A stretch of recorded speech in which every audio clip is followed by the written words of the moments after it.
Bonjour à tous et bienvenue dans cette nouvelle vidéo. On se retrouve aujourd'hui pour la 7e version de la tournée du DP. Qu'est-ce que la tournée du DP? Eh bien, c'est un tag qui a été créé par les loisirs de Chacha. Son ancien nom, c'était Charlotte Colory et maintenant, c'est les loisirs de Chacha. Et donc, elle a créé un tag et à la fin de celui-ci, les personnes qui répondaient à ce tag devaient à leur tour poser une question et ainsi, quand elle récolte un certain nombre de questions, elle crée la tournée suivante à partir des questions des personnes qui ont participé. Voilà, donc c'est vrai que c'est un concept que j'aime beaucoup, ça permet d'avoir des questions qui varient un petit peu.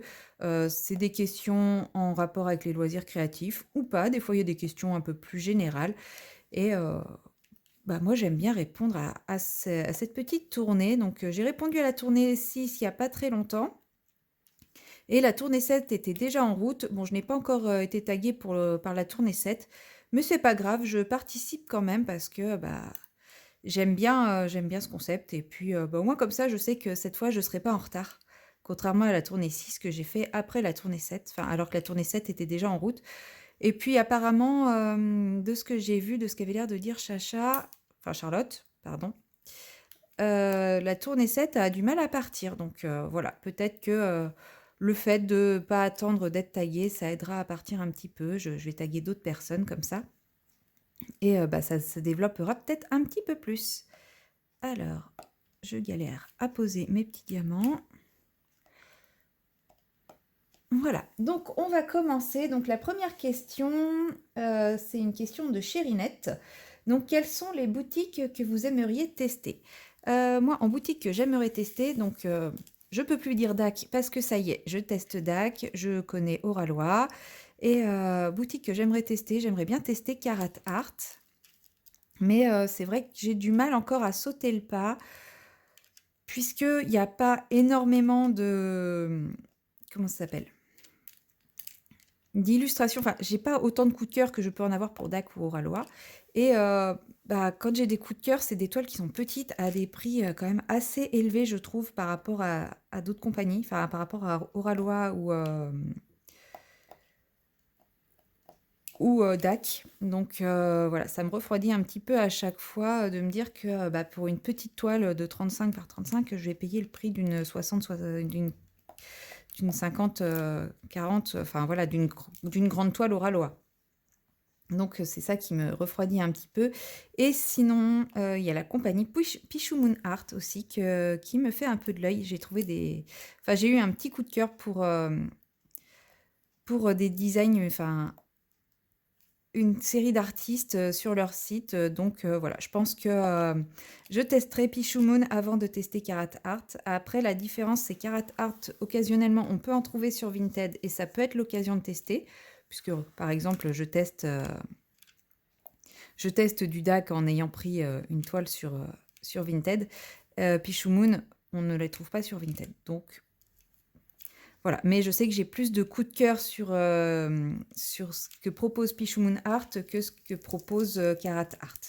Donc c'est pour ça que je pense que du coup, il y a plus de risques, enfin de chance que je craque sur Pichou Moon Art que sur Carat Art. Ensuite, question suivante. Mon téléphone s'est mis en veille. Alors, donc là, c'est une question de Céline Diamante et c'est déjà pas mal. Recommande un livre coup de cœur. Un livre coup de cœur, moi je recommanderais Le Chuchoteur.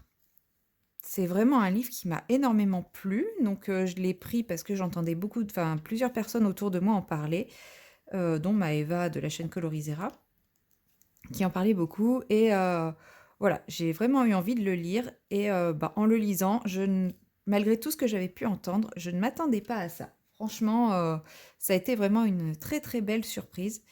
J'ai lu le deuxième, enfin la suite, les deux suites, et j'ai bien aimé, mais j'ai pas été autant surprise, autant touchée que par le chuchoteur. Donc voilà, le chuchoteur.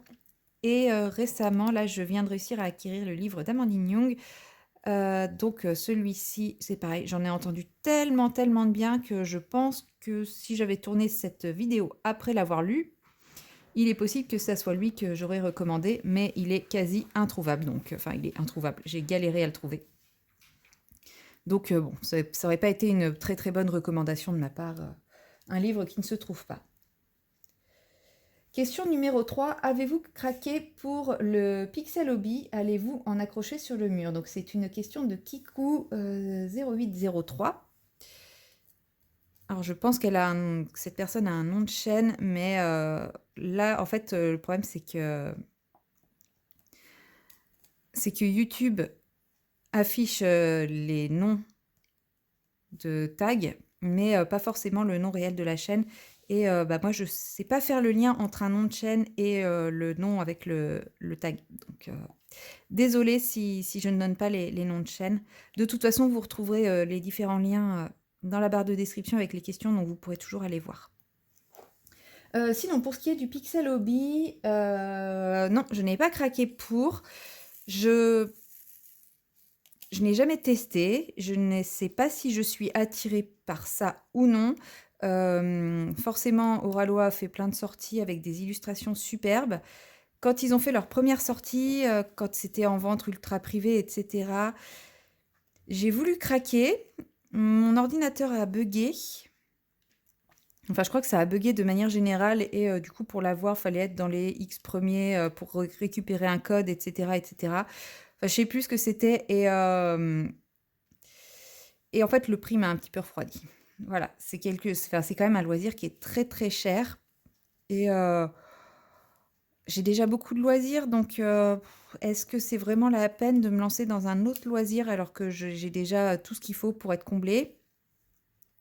Voilà, entre le colo, le diamond painting et le point de croix, voilà, je suis déjà, enfin voilà, j'ai déjà vraiment de quoi me faire plaisir. Clairement, j'ai essayé de faire comment ça s'appelle, du crochet un jour. Bon, c'est parce que j'y arrivais pas, mais j'y arrivais pas parce que j'avais pas le temps non plus de m'y mettre. Donc voilà, le prix m'a un peu refroidi et sachant que voilà, je sais que j'ai pas le temps pour tout faire. Donc j'ai pas il faut faire des choix. J'ai 50 toiles de diamond painting. Je resterai sur le diamond painting. Voilà. Je sais qu'au moins, le fait de ne jamais avoir essayé fait que je ne sais pas ce que je rate. Et le fait de ne pas savoir ce que je rate, l'avantage, c'est que j'ai pas la tentation. Voilà. Donc, pour le moment, je n'ai pas essayé et je ne souhaite pas essayer pour tout de suite. Question numéro 4. Est-ce que vous aimez faire des objets en diamond painting? Donc, c'est une question de Diamant Estras. J'ai aimé faire des objets en diamond painting. Après, en ce moment, je suis moins dans le mood objet en diamond painting. Après, voilà, c'est pour ça que je précise bien en ce moment parce que je vais avoir des périodes où je vais vouloir faire plein d'objets et pas de toiles. Et il y a des moments où je vais juste avoir envie de faire des toiles, des toiles, des toiles et des toiles. Donc, fin d'année dernière, j'étais beaucoup sur les objets. Là, en ce moment, non, je suis vraiment, enfin, j'ai pas l'envie de faire des objets en diamond painting. J'en ai commencé. Moi, j'en ai plus qu'un de commencer, hein. J'ai fini les autres. Mais le temps que je passe sur mes objets, c'est pas du temps que je passe sur mes toiles et j'ai vraiment envie d'avancer mes toiles.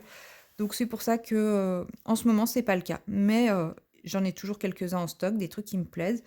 Et ça veut pas dire que ça reviendra pas. Au contraire, hein, je pense qu'il va y avoir une période où j'aurai plus le courage de faire des toiles. Et donc les petits objets me conviendront très bien. Alors, question numéro 6. Quel est votre livre préféré sur cette année? Donc, c'est une question de Kimiline. C'est difficile de répondre à cette question puisque j'ai cité Le Chuchoteur avant et Le Chuchoteur, c'est un livre que j'ai lu en 2023. Donc, je peux même pas dire celui-ci. Et depuis le début de l'année, j'ai lu les 2 suites du Chuchoteur et comme je vous ai dit, j'ai pas été transcendée. Enfin, j'ai bien aimé, hein, je dis pas le contraire, mais j'ai pas eu le coup de cœur que j'ai eu pour Le Chuchoteur. Et je crois pas que j'ai lu un autre livre. Parce que j'ai mis beaucoup de temps à lire la deuxième partie, donc L'écorché. J'ai mis qu'une semaine à lire L'Égaré. Mais bon, j'étais en vacances, ça aide. Et Je saurais pas le dire. Je pense que j'ai préféré l'écorché à l'égaré. L'égaré, il est. En fait, je pense qu'il l'aurait pas mis comme une suite du chuchoteur. J'aurais aimé parce il est vraiment très sombre, très. Enfin, j'aime beaucoup la construction de l'histoire et tout. Mais en fait, je m'attendais tellement à quelque chose en lien avec le chuchoteur et ça a vraiment chez rien à voir que je pense que c'est ça qui fait que j'ai pas. Je l'ai trop voulu que ça aille avec le chuchoteur et avec l'écorché. Déjà, l'écorché, c'est un petit peu différent, mais on retrouve un petit peu le fonctionnement du chuchoteur. Alors que l'égaré, pas du tout, du tout. Et en fait, non, je vais dire l'égaré quand même. Parce que j'ai vraiment beaucoup aimé le, bah, la façon de rédiger l'histoire, de raconter l'histoire. Et ce retournement de situation à la fin aussi, j'ai vraiment aimé. Et ouais, si j'enlève le fait que c'est censé être en lien avec le chuchoteur, parce qu'en fait, ces deux livres, les seuls liens, ce sont les personnages enquêteurs. Mais c'est les seuls liens en fait. C'est qu'on retrouve dans l'écorché, on retrouve Mila Vasquez et Boris, qui sont deux enquêteurs du chuchoteur, mais l'histoire n'a rien à voir avec le chuchoteur. Il y a pas, il y a très peu de références. Il y a quelques références au chuchoteur, mais sans plus, plus par rapport à l'histoire de ces deux personnages-là. Et dans l'égaré, on retrouve un personnage. On retrouve un personnage de comment ça s'appelle, de l'écorché. Et il y a des références à Mila Vasquez. Mais c'est tout. Enfin, c'est tout. C'est ça les liens. Il n'y a pas plus de liens que ça. Donc, bon. Mais si vraiment je dois. Enfin, si j'arrive à accepter qu'il n'y a pas de lien, en fait, voilà. C'est en vous en parlant, en fait, je prends le livre sans chercher le lien. Et bah, j'ai adoré l'égaré. J'ai adoré ce parallèle entre l'actuel, le passé et le retournement de situation à la fin où on se dit non mais what? Comment est-ce possible? Comment j'ai pu me faire berner pendant tout le livre quoi? Parce que c'est vraiment à la fin, vraiment pas la toute fin, mais pas loin, que qu'on a le retournement de situation. Et ouais, je me suis bien fait avoir quoi, clairement. Couleur suivante. Ah, j'ai oublié une question, j'ai oublié la question 5 de Fil en aiguille. Quel artiste de chez DAC préférez-vous? Eh bien, j'ai envie de dire Randall Sprangler. Je craque sur à peu près toutes les toiles de Randall Sprangler. Alors après, il y a d'autres artistes que j'aime, mais je les associe pas forcément tout ensemble. Enfin, comment dire? Attendez, je cherche ma couleur. Là. Ouais, il y a d'autres artistes que j'aime, mais je vais voir leur toile passer, je vais être là, oh c'est sympa, mais je vais pas forcément faire le lien avec l'artiste. Alors que Randall Sprangler, bah, c'est Randall Sprangler quoi. Donc lui, je vois une toile, je suis capable de dire que c'est de lui ou pas, même si c'est pas une toile à dragon, hein, je précise. Bon, effectivement, quand on voit les dragons, on sait que c'est Randall Sprangler, mais il a pas fait que les toiles avec les dragons. Enfin, chez Dak, il a fait des toiles avec des châteaux aussi, et on retrouve son style quand même. Et il n'y a pas les petits dragons dans les parages, donc c'est pour ça. Randall Sprangler, j'adore. Mais il y a d'autres toiles aussi que j'aime beaucoup. C'est juste que le nom de l'artiste ne me parle... Enfin, j'ai pas retenu le nom de l'artiste comme j'ai pu retenir Randall. Question numéro 7. Si vous deviez garder une seule compagnie de DP, laquelle serait-elle? Je crois que j'ai déjà répondu à cette question dans un autre tag. Et ma réponse, c'est Oralois. Voilà. Et pourquoi Oralois? Eh bien, c'est simple. Si on regarde mon stock, j'ai une cinquantaine de toiles Oralois et non entamées, j'entends. Et 3 toiles DAC non entamées. Alors, même si j'adore DAC, enfin, même si, voilà, j'adore faire cette toile, j'ai quand même énormément de coups de cœur sur les toiles Oralois. Oralois, c'est aussi un super service après-vente. Voilà, c'est des personnes qui sont parfaitement Enfin, c'est une boutique à taille humaine et on parle aux gens, on parle, enfin voilà, on sent qu'on parle aux vraies personnes et pas un service après-vente délocalisé. Alors, je dis pas que c'est délocalisé chez DAC, hein, je dis juste qu'on on ressent pas l'humanité pareil chez DAC quand on envoie un mail pour poser une question ou autre. Enfin, il n'y a pas, c'est Oralois, on sent quand même, il y a le côté humain, puis dans tout ce qu'ils font, hein, ils font régulièrement des publications, mais et quand ils font des événements, des choses comme ça, c'est eux qui sont là. Quand ils font un concours, c'est les enfants du créateur d'Oralois qui piochent dans un saladier. Enfin voilà, toutes ces petites choses qui font que c'est nature, que c'est humain, que c'est... bah, en gros, c'est... Ouais, c'est un peu comme si c'était notre voisin qui vendait une toile, quoi. Enfin, voilà, ce côté très, très proche de nous, en fait, que j'aime beaucoup et qui fait que, bah, d'un point de vue... Enfin, ouais, d'un point de vue relationnel, j'aime beaucoup. Et puis, bah, j'aime beaucoup ce qu'ils font aussi. Donc, oui, j'aimerais pas ce qu'ils font. Peut-être que je dirais pas ça. Mais j'aime beaucoup ce qu'ils font. Et en plus, ils sont humains, ils sont accessibles. Et bah, pour tout ça, c'est Oralois, quoi. Clairement, Oralois. Question numéro 8. Êtes-vous plutôt de la team rond ou carré et pourquoi? Alors, eh ben, je suis clairement de la team carré. Voilà. Il n'y a pas si longtemps que ça encore, je vous aurais dit peu importe, alors que je ne fais quasiment que du carré. Mais voilà, j'aurais quand même dit peu importe, persuadée que j'aimais le rond. Alors, je ne déteste pas le rond. C'est juste que je me rends compte que je prends plus de plaisir à faire du carré. Et au final, j'entends toujours dire le rond c'est plus facile, le rond c'est plus rapide, etc. Eh bien, j'ai tellement pris l'habitude de faire du carré qu'aujourd'hui, faire du rond, c'est devenu plus compliqué pour moi. J'ai ma deuxième toile, ma toile parallèle à celle-ci, c'est du diamant rond.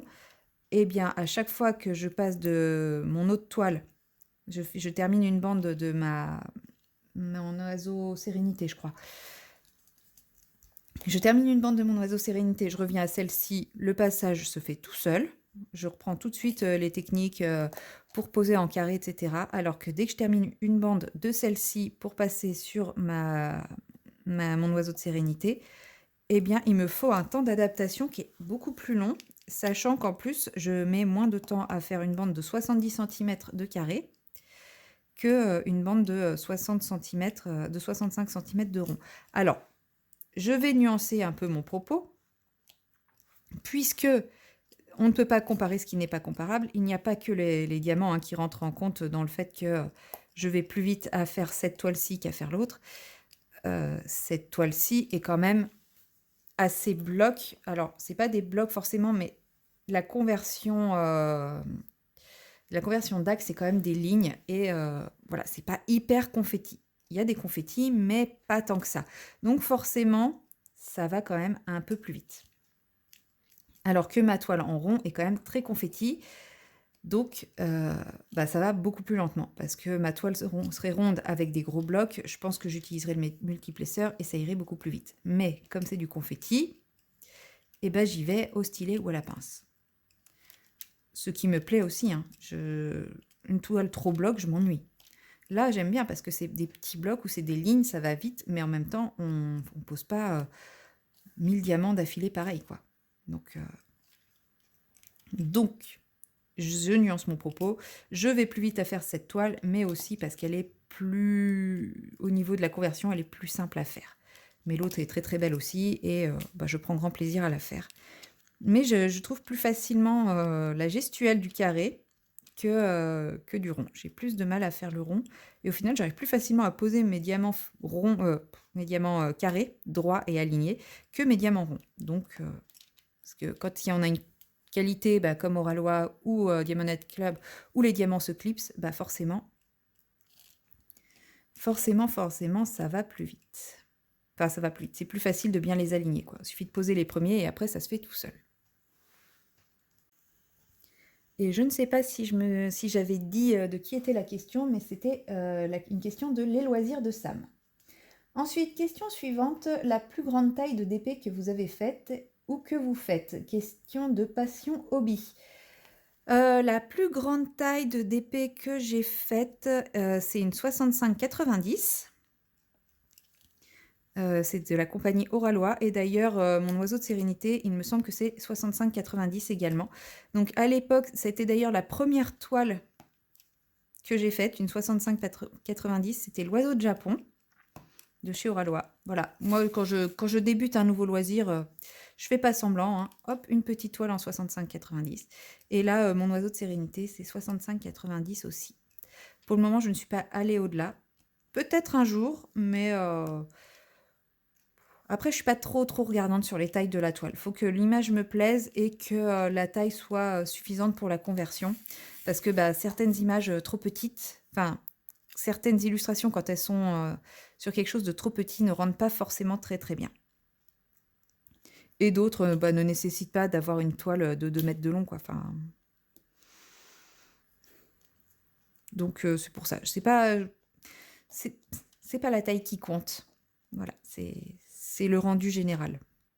Mais oui, je peux aussi bien faire une 30 par 30 que bah, une 65-90, quoi. Tant que le rendu va avec la taille de la toile, ça me convient. Je fais n'importe quoi là. Alors, question numéro 10. À quel moment de la journée vous diamantez? Question de Sarah et ses passions. À quel moment de la journée je diamante? Toute la journée? Alors ça, je peux pas encore trop répondre à cette question parce que je n'ai pas encore mon nouveau rythme de travail. Mais oui, bah, de sûr, je diamanterai plus le matin parce que je travaillerai tous les matins. À partir de maintenant, je travaille tous les matins. Donc forcément, je diamanterai l'après-midi. Je diamante l'après-midi ou le soir. Et en repos, c'est toute la journée. Donc en fonction de ce que j'ai à faire, je peux aussi bien diamanter le matin. Mon ancien rythme de travail, donc j'avais 4 repos en moyenne par semaine. Bon, en réalité, j'en avais plus souvent 3 parce que je revenais tout le temps sur mes jours de repos, mais ils ne pouvaient pas faire plus que me faire revenir une seule fois, puisqu'on ne pouvait pas dépasser les 48 heures. Bref, je divague. Et bah, c'est vrai que sur mes jours de repos, j'aimais bien me lever le matin, prendre un thé et faire un moment calme devant mon DP avant de m'activer à faire tout ce que j'avais à faire. Mais là, avec mon nouveau rythme où je travaille tous les matins, 5 jours par semaine, 6 jours quand je travaille le week-end. Mais alors, quand je travaille le week-end, je fais des journées complètes. Avec ce nouveau rythme, bah, je ne pourrai plus diamanter le matin, mais bah, je pense que je diamanterai bah, l'après-midi. Je ne sais pas encore trop comment je m'organiserai. Parce que je pense que je vais manger avant de rentrer, parce que je vais finir vers 15h, je pense. Et vers 14h30, 15h. Enfin, je rentrerai chez moi vers 15h, donc je pense que je mangerai pendant la permanence. Et ouais, peut-être faire un petit temps calme de décompression d'épée, mais possible aussi que j'aille faire les courses en rentrant. Enfin voilà, je sais pas. En tout cas, ça sera bah, l'après-midi et le soir. Et puis, bah, comme mes autres loisirs, hein, je partagerai mon temps libre avec bah, mes obligations et mes autres loisirs. Donc, ça sera les après-midi et les soirs. Question numéro 11. Quelle est votre toile préférée que vous avez réalisée et celle que vous avez le moins aimée? Question de Color Creative Handbook. La toile que j'ai le plus aimée... Ah bah si, Câlin et licorne de l'Orphelipon. C'est une toile Oralois. Vous l'avez vu beaucoup dans mes vidéos parce que j'ai passé un moment dessus, mais cette toile était absolument magnifique. Et d'ailleurs, c'est avec cette toile que j'ai commencé à devenir de plus en plus accro et à en faire de plus en plus, à faire de plus en plus de DP. Ouais, cette toile, elle était vraiment très belle. J'ai sûrement d'autres toiles très belles hein, dans mes stocks, mais ouais. Parce qu'au début, j'allais dire oiseau du Japon, puisque c'est ma première toile Oralois. Et c'est vrai que c'est une toile que j'aime énormément, sortie du contexte de cette toile. Mais non, clairement, Câlin et licorne, c'est vraiment la toile que j'ai préféré faire. J'ai vraiment... à aucun moment, j'ai ressenti de lassitude. Enfin, ça a été un plaisir du début à la fin de la faire. Alors peut-être aussi parce que j'ai mis en place ma nouvelle organisation d'alterner entre plusieurs toiles. Mais ouais, un vrai plaisir de faire cette toile. Et la toile que j'ai le moins aimé faire, c'est Forest Nymph. Pourtant, elle est très belle. Hein. Le rendu est magnifique. Et le rendu est elle est immense. Je crois qu'elle fait 90 par 90. Donc elle est plus grande que... Ou 80 par 80, je sais plus. Donc elle est peut-être plus grande que mes 65-90 finalement. Bref, c'est une toile énormissime. Et j'ai voulu la faire pour un défi Oraloa. Donc je m'étais fixé 2 mois pour la faire. Et je me suis forcée à la faire, sachant que c'est une toile avec énormément de noir, énormément de blocs noirs. Elle est très foncée, très verte. Et je me suis lassée et je me suis dégoûtée. Donc ça n'a rien à voir avec la toile, c'est les contextes. Je me suis lassée et dégoûtée de cette toile. Donc tant pis. Je l'ai finie et maintenant elle est rangée. Quand je la déplie, je me dis, elle est quand même belle. Mais voilà, comme je me suis forcée, bah, je perds un petit peu le plaisir à la regarder. Question numéro 12. Quelle est votre chanson plaisir coupable? Une que vous avez honte d'écouter, une question d'étoiles qui brillent. Ma chanson plaisir coupable. Alors, c'est pas une chanson que j'écoute. C'est une chanson que j'aime chanter avec ma meilleure amie. C'est... je trouve plus le nom. Bon, forcément, il y a Bye Bye de Ménélique. Ça c'est notre chanson à nous deux. Mais sinon, on a beaucoup de chansons à la con, hein, comme Barbie Girl, enfin voilà. Et une qu'on aime bien, c'est... je trouve plus le nom, c'est la parodie de Michael Youn, de Diams et Vita. Celle-ci, on adore la chanter aussi, et c'est notre petit plaisir coupable. Enfin, quand on est en voiture ensemble, on la met et on chante. Voilà. On l'impose pas forcément aux autres, mais ouais, on adore. Et sinon, moi, mon petit plaisir coupable perso, c'est pas que j'en ai honte, j'en ai pas honte du tout. C'est juste qu'autour de moi, j'ai pas l'impression que beaucoup de gens aiment, mais donc c'est pas que j'en ai honte, j'assume pleinement écouter ça, mais c'est Nuit Incolore. C'est le chanteur Nuit Incolore, j'aime beaucoup ce qu'il fait. Et voilà, c'est pas plaisir coupable, c'est plaisir personnel, on va dire. Je le fais que quand je suis seule parce que mon entourage n'aime pas. Mais j'ai pas honte du tout de l'écouter. Enfin, si quelqu'un m'entend l'écouter, je serais pas ah oui, désolée, attends, je coupe tout de suite. Non, non, pas de souci. Je conserverai. Enfin, voilà, si je l'écouterai dans ma voiture sans problème, avec les fenêtres ouvertes, sans avoir honte au feu rouge de la personne qui est à côté de moi, par rapport à la personne qui est à côté de moi, quoi. Donc pas plaisir coupable, mais plaisir personnel, mais c'est mes petits moments à moi. Voilà. Et malheureusement pour ce chanteur, je chante aussi dessus et je massacre un peu ses chansons, mais ça c'est un autre problème.